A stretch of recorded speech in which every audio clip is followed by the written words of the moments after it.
Welcome to the Daily History Chronicle. Each day, we travel back to discover a pivotal moment that changed the world. These aren't just dates and facts. They're stories of courage, conflict, innovation, and consequence that still echo through our lives today. Are you ready to explore? Let's see what happened on this day in history.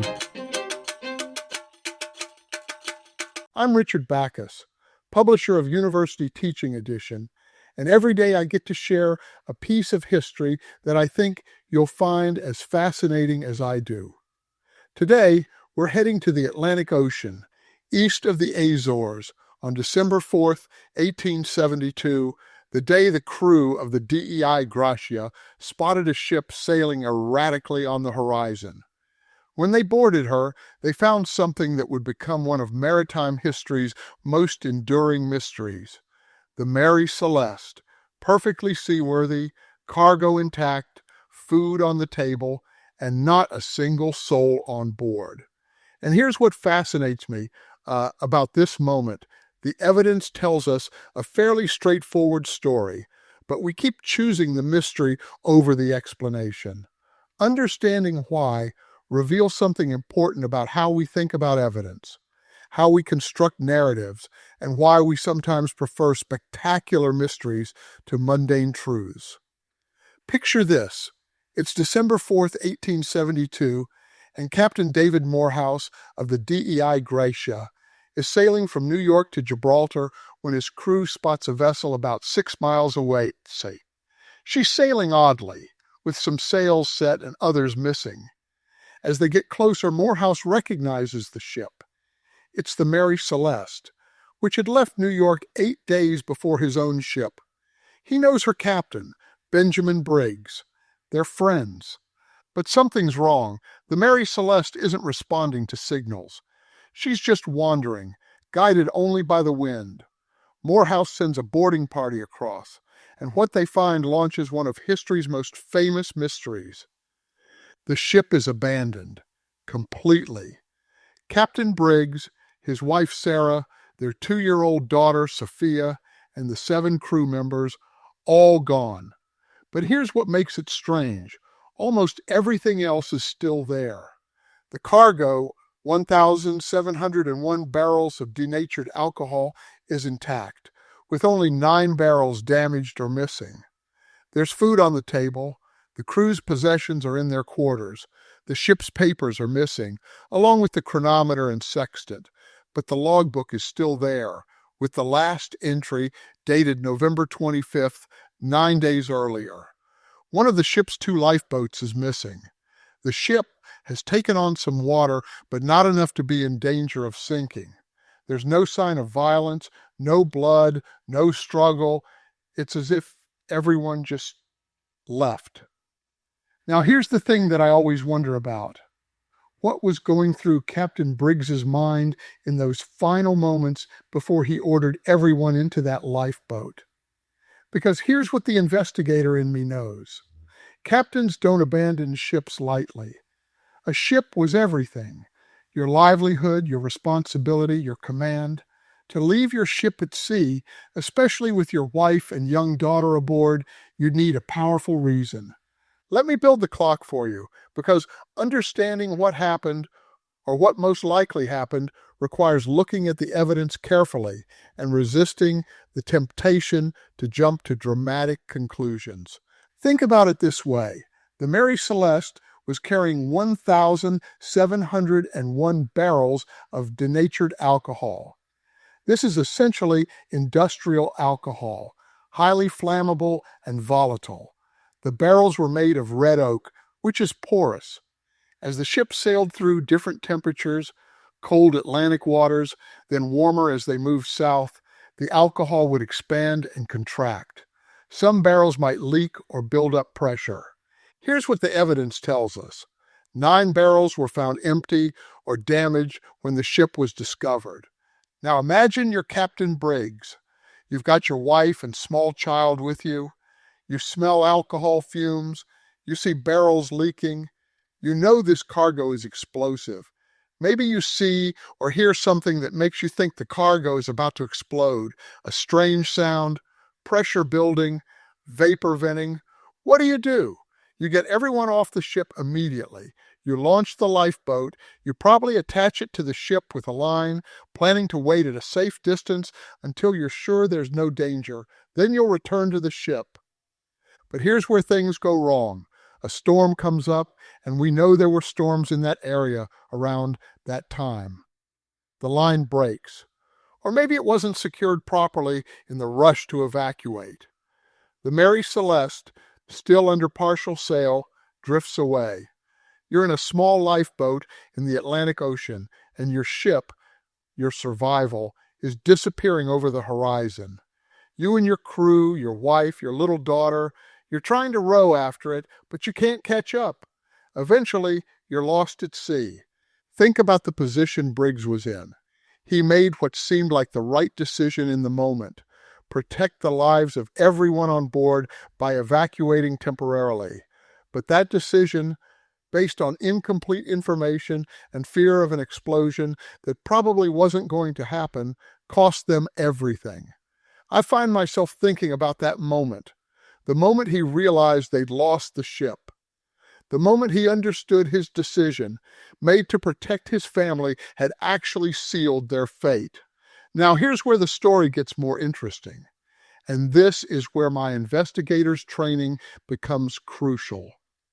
Because almost everything you've heard about the Mary Celeste is probably wrong. The popular versions of this story include: the ship was found in perfect condition with meals still warm on the table.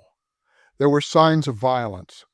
Pirates must have attacked, or mutiny, or sea monsters, or aliens. The story has been embellished and sensationalized for over 150 years. Here's what the actual evidence shows. The ship wasn't in perfect condition. There was water in the hold, some rigging was damaged, and some sails were missing or torn. The meals weren't warm. That detail was invented by later writers. There were no signs of violence. That's actually accurate and one of the genuine mysteries. The cargo was intact except for those 9 barrels, which doesn't support piracy since pirates would have stolen the valuable alcohol cargo. What happened here is fascinating from an investigator's perspective. We have a mystery with a fairly straightforward, if tragic, explanation. But that explanation isn't dramatic enough. So, over the years, people added details, invented theories, created a legend that's far more interesting than the likely truth. Arthur Conan Doyle, yes, the Sherlock Holmes author, wrote a fictionalized version of the story that included murder and conspiracy. That story became more famous than the actual facts. Suddenly, the Mary Celeste wasn't just a tragic maritime accident. It was an unsolved supernatural mystery. And here's what troubles me. Once that narrative takes hold, it's almost impossible to dislodge. People want the mystery. They prefer "we'll never know" to "here's what probably happened." The spectacular theory beats the mundane explanation every time, even when the mundane explanation is supported by evidence. We're still making that same choice today.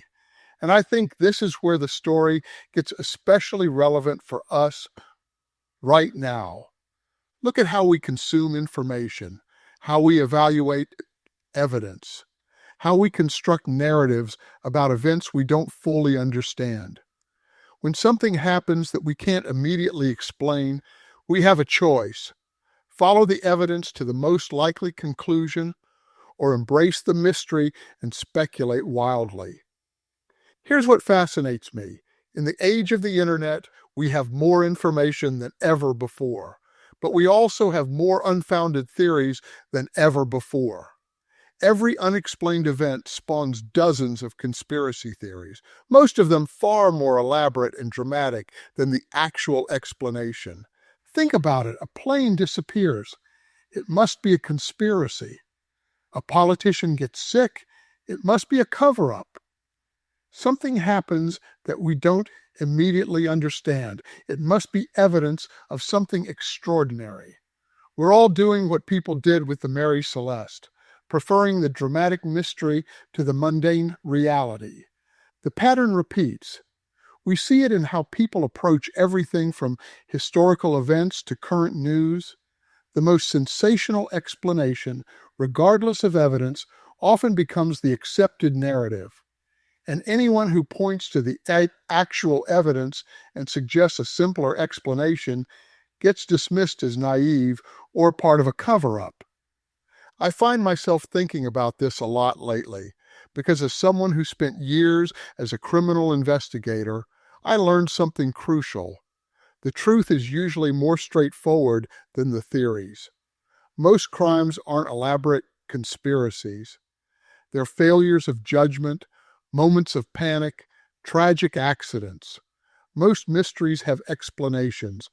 We just don't like them as much as we like the mystery.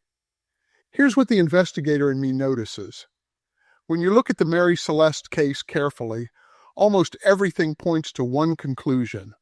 The crew abandoned ship fearing an explosion that never happened, then lost contact with the vessel. Is that what happened? We can't be 100% certain, but it fits the evidence better than any other theory.